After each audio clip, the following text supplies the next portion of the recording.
On considère ici une fonction croissante sur 0 plus infini, telle que la quantité f de x plus 1 moins f de x tend vers 0 quand x tend vers plus infini. On nous demande alors de montrer que f de x sur x tend vers 0 quand x tend vers plus infini. Et pour passer de là à là, on sent bien qu'on n'a pas d'autre possibilité que de revenir à la définition d'une limite. Fixons donc un écart epsilon strictement positif. Vu cette limite-là et le fait que f est croissante, il existe un réel a strictement positif, tel que sur a plus infini, on ait cette inégalité-là.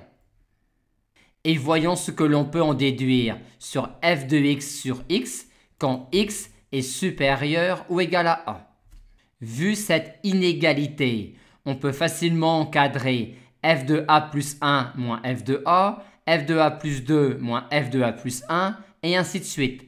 On va donc pouvoir encadrer facilement quand n est un entier, une telle quantité, et on obtient cela. Maintenant, quand x est un réel supérieur ou égal à a, on va pouvoir l'encadrer par deux réels de ce type-là.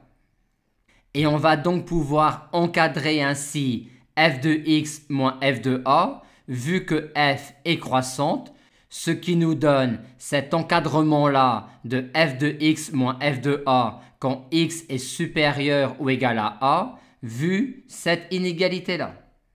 On en déduit alors cet encadrement-là de f de x sur x quand x est supérieur ou égal à a.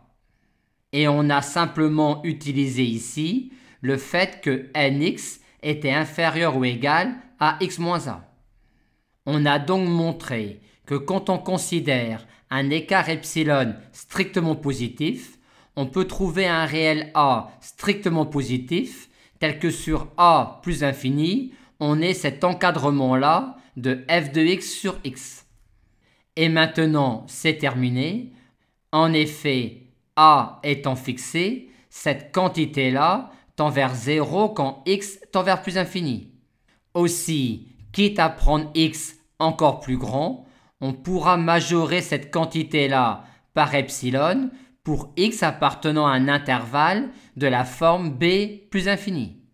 Et vu que cette quantité-là tend vers 1 quand x tend vers plus infini, quitte à augmenter encore x, on pourra majorer sur un intervalle b plus infini cette quantité-là par 2.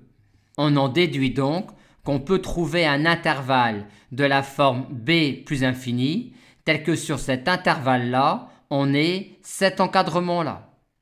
Et est-ce gênant d'avoir 3 epsilon au lieu de epsilon?